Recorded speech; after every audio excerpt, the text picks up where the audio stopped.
네, 전국의 가장 뜨거운 현안을 여야 의원 두 분과 이야기 나눠보는 최고의 정치. 오늘도 여야 의원 두 분 나와 계십니다. 더불어민주당 강훈식 의원님 안녕하십니까? 네, 안녕하세요. 예. 국민의힘 송일조 의원님 안녕하십니까? 네, 안녕하십니까? 예. 최경영의 최강시사 유튜브에 검색하시면 실시간 방송 보실 수 있고요. 스마트폰 콩으로 보내시면 무료입니다. 문자 참여는 짧은 문자 50원, 긴 문자 100원이 드는 샵 9730 무료인 콩 어플 또는 유튜브에 의견 보내주시기 바랍니다. 김기표 전이라고 해야 될까요? 청와대 반부패 비서관 이야기 하기 전에 타임지 그 표지인물로 또 등장을 했어요. 문재인 대통령이. 관련해서 국민의힘 윤희숙 의원이 좀 비판을 한 것 같은데 이 내용은 혹시 보셨습니까? 타임지 기사는? 네, 전 봤는데 아니 윤희숙은 네. 왜 그렇게 말씀하셨어요? 전 오히려 궁금해서 여쭤보고 싶은데. 먼저 좀 얘기해 보세요. 아니 말씀하신 내용 알고 계세요? 저는 약간 황당하던데. 먼저 말씀 좀 해보시죠. 윤희숙 의원이 정확히 뭐라고 했습니까? 그 제작진이 좀 올려주세요. 예. 근데 제가 사실은 안 보셨을 것 같아가지고 저는 저 외신을 맨날 보는 사람이라 내가 뭐 안 본 거 있나 해서 이제 다시 한번 봤어요. 근데 관련해서 저는 별거 없던데. 왜냐하면 내용 자체가 제목이 문재인 대통령이 마지막 시도를 하고 있다. 그의 고국을 치유하기 위해서. 이제 조국을 치기 위한 마지막 시도. 이게 이제 기사 제목이고요. 네. 마지막 문장이 그러나 이런 어떤 그 암울한 현실 인식은 있다. 만약에 남북 문제를 그가 풀지 못한다면 문재인 대통령이 풀지 못한다면 아무도 못 풀 것이다. 네. 이게 마지막 문장이거든요. 그러니까 전형적으로 물론 이제 중간에 인권 문제가 들어가 있어요. 그 야당이 제기한 인권 문제가 들어가 있고 인권 변호사 출신으로서 북한의 인권 관련해서 이야기가 나오는데 제가 오바마 전 대통령이 쿠바 갔을 때 기사하고 형식이 거의 똑같거든요. 그래서 이게 왜 문제가 되는 기사인지를 잘 모르겠더라고요. 그 타임지의 주요 발언 내용을 보면 23일 날 이렇게 하신 것 같은데 김정은 북한 국무위원장은 매우 솔직하고 열정적이며 강한 결단력을 가진 사람이고 국제적 감각도 갖추고 있다. 또 두 번째 얘기한 걸 보면 북한 주민의 눈빛과 태도를 통해 평화에 대한 열망이 크고 매우 달라졌다는 것을 확인할 수 있었다.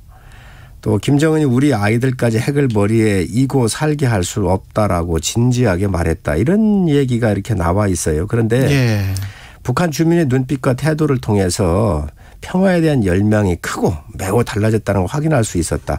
저는 대통령께서 이런 말씀하시면 안 된다고 생각을 해요. 아니 어떻게 했습니까? 개성공단 연락사무소도 폭파하지 않았습니까? 지금 다 깨고 있는 게 북한이에요. 우리가 이 탑은 최악의 상황을 고려하는 거예요. 대화로 유인하기 위해서 전략적 측면에서 한다고 한다면 다른 사람이 할지 정치권에서 한다든지 이럴 수는 있을지 모르겠으나 대한민국의 안위를 책임지고 국민들의 재산과 생명을 책임지는 제1선에 서 있는 대통령께서 자기 이복 형이라든지 얼마나 많은 지금 악행을 하고 있습니까? 그리고 남북이 평화롭게 가야 되는 이 상징적인 개성에 있는 남북협력사무소도 마음대로 폭발하고 있잖아요. 우리 대통령은 얼마나 비난하고 있나요? 그러니까 북한에 대한 인식이 잘못됐다 이런 부분이군요. 그래서 평화를 추구하는 거 다 이해하고 국민이 평화로운데 반대할 사람이 어디 있겠습니까? 그렇지만 상대에 대한 적장에 대한 평가는 정확하게 해야 된다. 그 인식이 잘못되면 다른 이 대통령의 한마디 한마디가 밑으로 영향을 줄 수 있잖아요. 정책을 다루는 모든 공무원들은 윗사람의 생각과 사고에 지배를 받을 수밖에 없어요. 그렇기 때문에 이러한 평가는 굉장히 좀 우리가 정확하게 해야 한다는 생각을 가지고 있고 오죽했으면 이 타임지에서 망상에 가깝다 이런 부분들을 국민들이 이해하고 있다 알고 있다 이렇게까지 얘기를 했겠습니까? 그렇게 표현하지 않았어요. 이게 사실관계 왜곡하시면 안 되고. 요거는 그대로 제가 써서 갖고 나온 거예요. 아니 그러니까 써서 갖고 나온 거. 셋이 다 봤으면 저렇게 말씀하시는 게 잘못되는 건 알고 계실 거라고 보고요. 그 북한에 대한 인식에 대한 비판이라고 하면 저는 뭐 그럴 수도 있다고 봐요. 제 생각이 다른 거니까. 근데 뭐냐면 지금 영문작 잡지의 국문 해석을 가지고 왈가왈부하고 있는 형국이거든요. 적어도 윤희수 고문하고 장부승 교수는 그런 지적을 한 겁니다. 저는 근데 사실은 이 내용 전체를 보면 제목 자체가 표지 자체가 북한과 평화를 위한 마지막 노력. 그리고 아까 이야기한 것처럼 기사 제목은 조국을 치유하기 위한 마지막 시도. 이게 뭐가 부끄럽다는 건지 잘 이해할 수가 없어요. 근데 북한에 대한 대통령의 인식에 대해서 야당이 비판하는 건 뭐 그럴 수도 있죠. 원래 다른 생각을 갖고 있으니까. 네. 근데 그게 아니라 마치 이 망상적이란 단어에 집착해서 또 다른 망상을 실제하고 있는 거 아닌가라는 생각이 들 정도고요. 저는 뭐 이명박 대통령 때는 표지 모델에 나온 적 없으니까 그렇다 치고 예. 박근혜 대통령 후보 시절에는 아시아판에 한번 나왔었죠. 그때 예. 뭐냐면 스트롱맨 도토라고 해서 이거를 새누리당이 실력자의 딸 이렇게 했어요. 예. 그랬더니 이제 타임즈지가 미국하고 인터넷판에 대놓고 독재자의 딸로 병명해 줍니다. 스트롱맨은 독재자가 맞고요. 아니 예. 그리고 이제 디텍터스 도토라고 아예 바꿔주죠. 예. 아예 그냥 독재자라고 박아주죠. 그러니까 그렇게 단어 하나에 예민한지는 모르겠습니다. 근데 이 행간은 적어도 이 기사는 표지와 기사 제목 전체에 내고 있는 것은 전반적으로 평화를 위해서 문재인 대통령이 노력하고 있고 그의 노력이 마지막이다라는 취지의 기사가 전반이고 그 과정에 일부 북한에 대한 감시자들은 그러니까 즉 북한의 인권을 주장하는 분들입니다. 그렇죠. 그분들은 문재인 대통령이 김정은을 이렇게 변호하는 것은 망상에 가까운 것 아니냐라는 문제 제기를 하고 있다는 비판에 대한 제목들을 쓴 것이에요. 근데 그것만 빼가지고 마치 전체 기사가 그런데 왜 너희들은 이렇게 옹호하느냐라는 식으로 전체를 호도하고 있단 말입니다. 이건 심각한 왜곡이죠. 그리고 저는 오히려 이런 식의 왜곡을 하는 것에 적절하지 않음을 지적하는 것이 언론인들의 역할이라고 저는 생각합니다. 인류의 가장 기본적 가치가 인권 아닌가요? 예. 인권은 천부의 권리예요. 하늘로부터 예. 누구나 공평하게 받아 있는 소중한 가치입니다. 그런데 이 인권에 대해서 지금 북한 우리가 다 알고 있잖아요. 어느 북한에 있는 국민 권력층 빼고는 인권에 대해서 존중받고 있는 게 있는가요? 저는 이런 것들에 대한 기본적 생각이 우리 대통령으로부터 정확하게 전달이 돼야 한다고 보고요. 지금 평화에 대해서 얘기를 하는데 이 평화를 하려면 북한의 핵을 내려놔야 되는 거 아니겠습니까?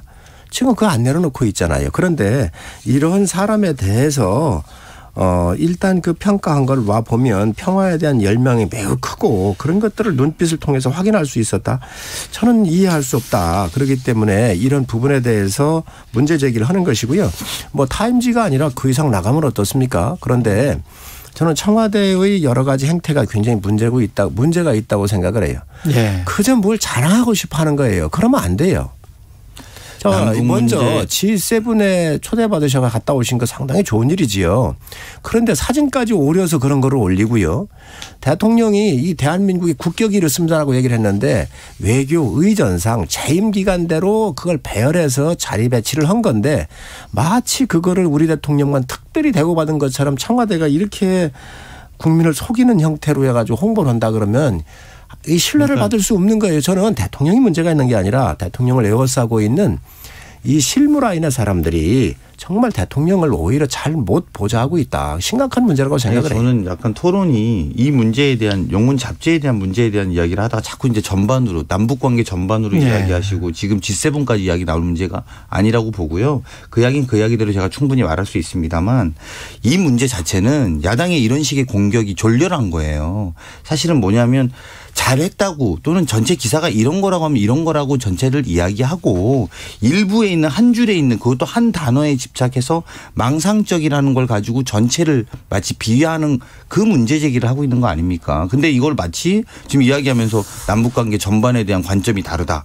또는 이런 걸로 의전에 대한 문제다. 이렇게 불문제가 아니라 이 문제에 대해서는 그냥 졸렬한 공격입니다. 제가 볼 때는. 그리고 사실관계도 다르고 이 기사를 한 번만 보시면 그리고 아마도 많은 지식인들은 되게 웃기다고 생각할 거예요.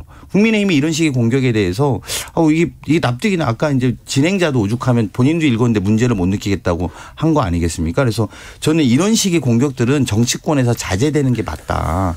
그리고 이런 식의 침소봉대는 정말 저는 좀 이해할 수가 없을 정도로 특히나 제가 윤효수 의원님 같은 경우에는 나름 지식인이라고 생각하고 대학 교수 지내신 분이라서 깊이 있는 지적들에 대해서 저희가 아프게 생각했는데 이번을 계기로 이게 뭐지? 그냥 정치적 공격 이상도 이하도 아니다. 이렇게 생각하는 계기가 됐다는 면을 지적드리는 겁니다. 자, 강 의원님 그러면 문제는 본질이에요. 본질이 뭡니까? 인권과 네. 평화예요.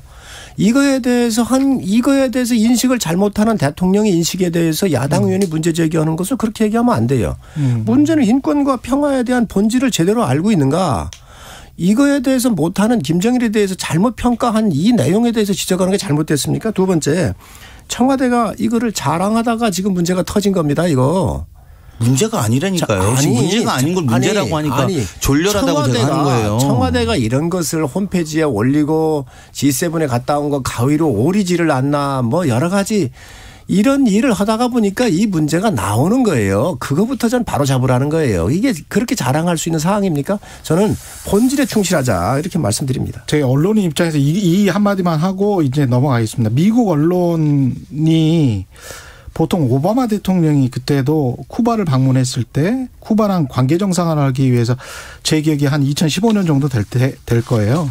미국 지상파 방송사에 여기자가 가서 두 번째 질문이 거기 인권 운동가들이 쿠바의 독재 정권의 인권에 관해서 굉장히 문제 제기를 하는데 자국의 대통령이 미국 대통령이 가도 되느냐 이게 두 번째 질문이었거든요. 그러니까 일반적으로 인권 문제는 미국의 언론이 항상 본인들의 대통령과 관련해서도 이야기를 하는 거기 때문에 그걸 너무 크게 보실 필요는 없을 것 같아요. 항상 나오는 이야기예요, 이거는. 예. 오바마와 쿠바의 관계 정상화 때도 나왔던 이야기인데 당연히 북한에게도 하겠죠. 할 수밖에 없는 거죠. 아니, 예. 지금 미국과 쿠바의 관계를 바라보는 거하고 예. 대한민국과 북한의 관계를 바라보는 거하고는 완전히 틀린 문제예요. 지금 생존의 문제가 걸려 있는 문제잖아요. 그리고 북한 동포는 우리 동포인 겁니다. 예. 지금 헌법상 우리 영토가 국민이잖아요.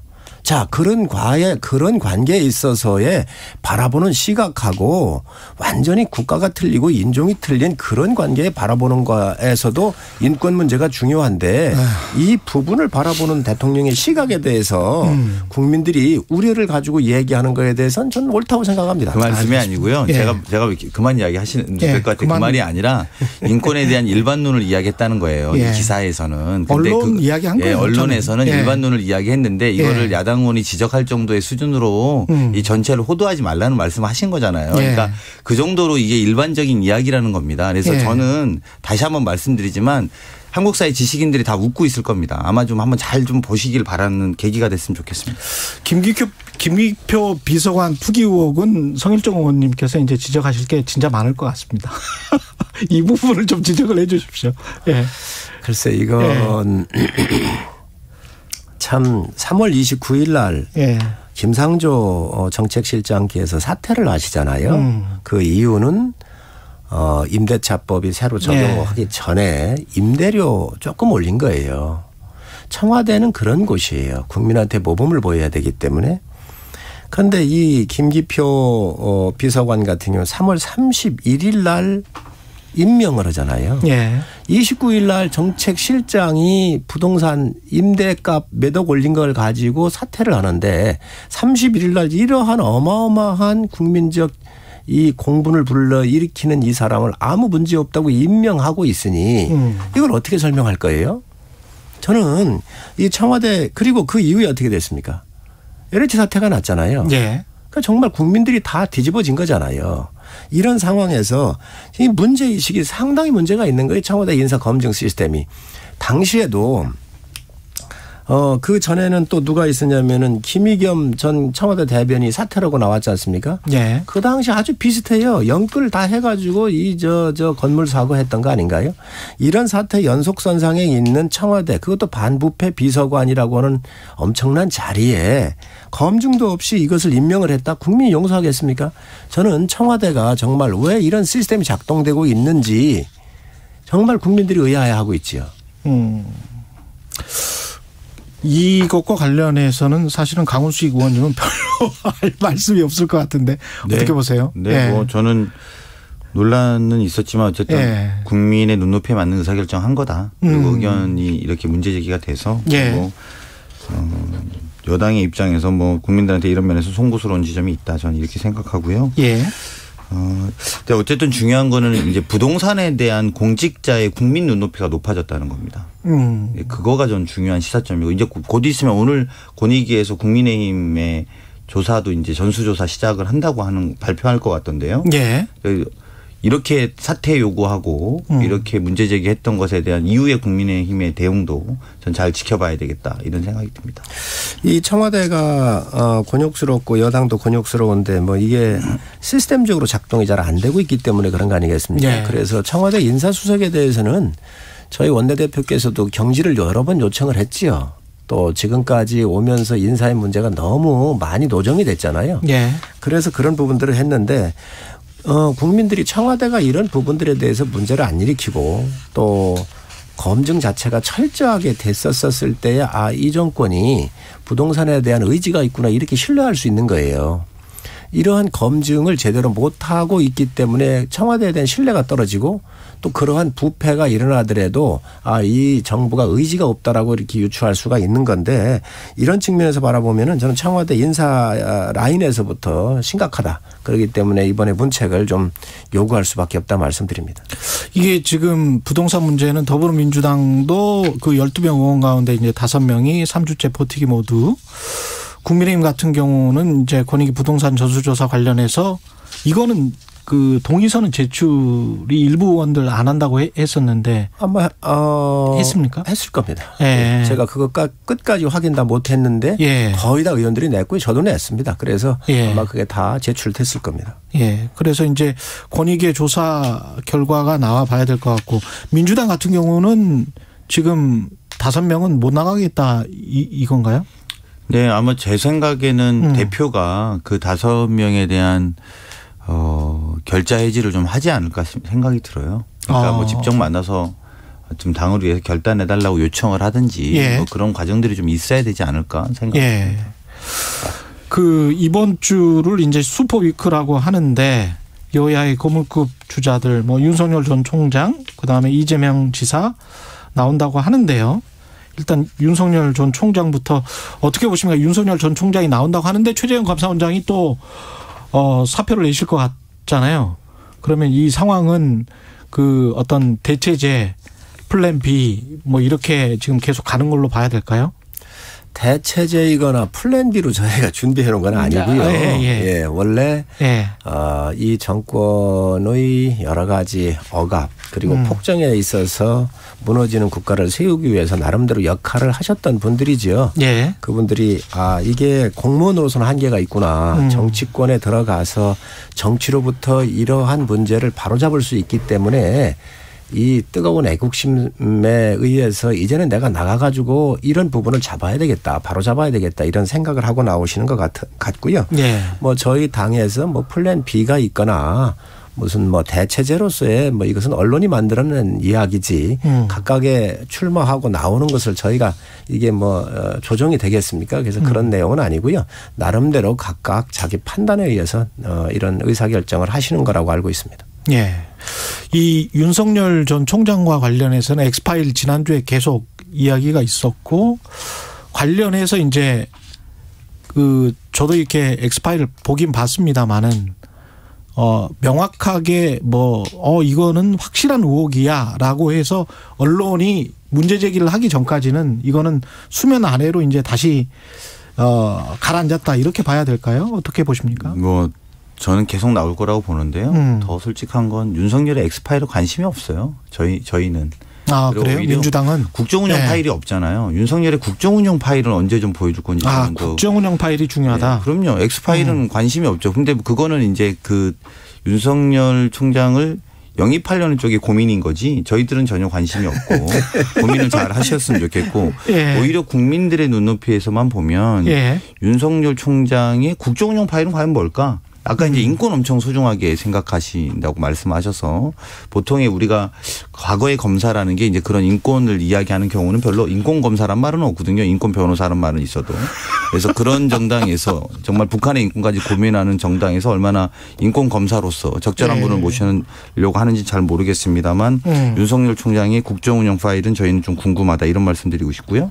두 번째는 이제 관련해서 최재형, 윤석열 또는 뭐 김동연 부총리까지 이제 이렇게 거론되지 않습니까? 그래서 근데 제가 이렇게 가만히 보니까 김동연 부총리 같은 경우에 왜 이렇게 거론되냐 봤더니 지금 모든 여야의 대선 주자가 다 합쳐서 다 관료 아니면 정치인입니다. 그래서 제가 볼 때 경제 문제에 대해 실제로 올 하반기에 우리나라 경제가 굉장히 급속도로 좋아지고 있고 또 그런 수치가 아마 곧 나올 걸로 예측이 되는데요. 예. 그래서 아마 김동연 부총리도 이제 이 몸값이나 또는 사람 주변에서 이야기를 많이 하시는 것 같습니다. 근데 예. 저는 오히려 이렇게 대선 주자를 놓고 생각을 해보면 여야 뭐 할 거 없이 진짜로 좀 경제를 아는 경제인이 좀 나왔으면 좋겠다는 생각도 좀 많이 들더라고요. 그러니까 뭐 제가 저희 당이 이제 오늘부터 대선 주자 그걸 받고 있는데 예. 그래서 뭐 가령 예를 들면 우리 대한상의 회장 이제 마치신 박용만 회장 같은 분 있지 않습니까? 예. 이런 분들이 실물 경제도 알고 관점도 굉장히 따뜻한 시장 경제의 관점도 갖고 계세요. 그러니까 이런 분들이 좀 나서서 역할도 좀 해 주셨으면 좋겠고요. 그래서 또 경제인들이 좀 많은 도전을 좀 했으면 좋겠다. 국가 운영에 있어서. 예. 그리고 특히나 국민들이 경제 문제 먹고 사는 문제가 이후에 정말 얼마나 중요한 화두인데 지금 여야 할 것 없이 모든 대선 주자 중에 경제를 아는 사람이 별로 없다. 그리고 실물 경제 특히 이제 뭐 관료는 있어요. 그러니까 저는 김동연 부총리도 결국은 관료로 생각은 들거든요. 그러니까 예. 감사원장이나 검찰총장처럼. 그래서 실물 경제를 아시는 분이 좀 나서서 이번 대선판을 국민들에게 희망이 좀 되게 내년에 대선이 그렇게 좀 됐으면 좋겠다라는 그런 기대감을 좀 갖고 보고 있습니다. 두 가지만 말씀을 드리면은 우리 전략 대선 기획단장 맡고 계시니까 예. 이게 좀 그 프레임이 좀 이동하는 것 같아요. 그걸 저도 느꼈어요. 네, 지금 송 대표께서 엑스 파일 같은 경우를 차곡차곡 쌓고 있다 그러더니 그게 아니라 국정 운영에 대한 파일을 쌓고 있다 이렇게 옮겨가는 것 같아요. 우리 아니 역시 전략 파일을 보고 싶다. 본 적이 없어서 역시 전략가다운 이런 하시지 않았나 좀 생각이 들고 왜 또 아무리 이렇게 파일 같은 걸 만들어서 음해한다 그래도 이제 국민들께서 수준이 높고 하기 때문에 또 그동안 많이 우리가 당해봤지 않습니까? 그래서 국민 판단이 상당히 잘 이루어질 것이라고 생각을 하고 오세훈 시장 같은 경우도 생태탕집 같은 경우가 얼마나 시끄러웠습니까? 여기서 토론했잖아요. 여기서도.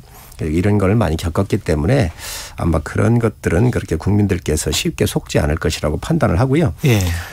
경제 문제 얘기를 하셨는데 그거 상당히 잘 지적한 거예요. 이 정권이 망가쳐놓은 이 경제잖아요. 소득주도 성장, 최저임금 급격한 인상을 통해서 지금 농촌에 가면 말입니다. 외국인들 15, 16만 원을 줘도 구할 수가 없습니다. 시간당? 하루에 그렇습니다. 지금 이런 거 다 어떡할 거예요. 탈원전을 통해 가지고 원전 생태계가 다 무너져서 먹고 사는 문제가 지금 현재 다 파괴가 되고 있잖아요. 그래서 이러한 문제에 대한 것들이 지금 심각합니다. 그렇기 때문에 아마 양당 모두가 이 경제 문제에 대해서는 굉장히 신경을 써야 될 거고요. 그런 면에서 보면 김동연 총리 같은 경우 상당히 가치가 있는 분이다 이렇게 평가하고 있습니다. 아니 저는 박용만 회장 이야기한 거예요. 그러니까요. 지금 박용만 회장 관료가 저는 포인트는 아니고요. 그러니까 실물 경제 오히려 우리 의원님도 경제는 많이 활동을 열심히 해보셨으니까 아시겠지만 그러니까 그게 아쉬운 거예요. 지금 국민들의 전체 눈높이에서 보면 관료와 정치인만 있는 그러니까 뭐 그게 경제부총리든 검찰총장이든 제가 이제 관료의 범주에서 뭐 김동연 부총리나 이런 분들 폄훼하는 게 아니라 관료의 범주에서 놓고 볼 문제가 아니라 실물 경제 하신 분들이 좀 이런 정치에 좀 또는 경제 문제 이야기를 좀 하시기 시작해야 되는 거 아니냐라는 문제의식이 있어요. 그리고 또 그래야 국민들에게 좀 이게 희망이 되겠구나. 그래서 제가 누가 그런 정도 사회 참여도 하면서 메시지도 좀 있나 봤더니 박용만 회장은 쭉 대한상의 회장을 하셨기 때문에 그런 메시지가 있다라는 취지로 말씀을 드린 것이고. 근데 박용만 회장이 어떤 캠프에 지금 들어갈 예정인 것처럼 들리기도 해서. 아니 전 그런 뜻은 아니고. 그런데 그런 분들의 시각들이 한국 사회에 좀 녹여내고 대선판에 좀 녹았으면 좋겠다. 그리고 여야가 다 그런 분들의 이야기를 좀 듣는 모양새가 저는 되게 중요하겠다는 생각이 좀 들어서 경제 문제에 관점을 가진 그 실물 경제 전문가들의 목소리들이 좀 반영돼야 되는 거 아니냐. 뭐 필요하다면 그런 대선 주자가 나와도 된다고 생각은 하죠. 강 의원님처럼 이렇게 전략을 다루고 있는 사람이 이런 인식을 갖고 있는 게 굉장히 좋은 일이에요. 이 정권이 지금 소득주도 성장, 최저임금, 탈원전 같은 경우에 대해서 가장 대립각을 세웠던 게 바로 김종인 부총리예요. 그렇기 때문에 부총리직 사퇴하고 나갔던 거 아닌가요? 그러한 이 정권의 정책에 맞섰기 때문에 국민적 신뢰를 받은 것이고 물론 지금 강 의원님께서 얘기하시는 실물의 이야기를 좀 많이 듣자고 하는 거 옳은 이야기입니다. 예.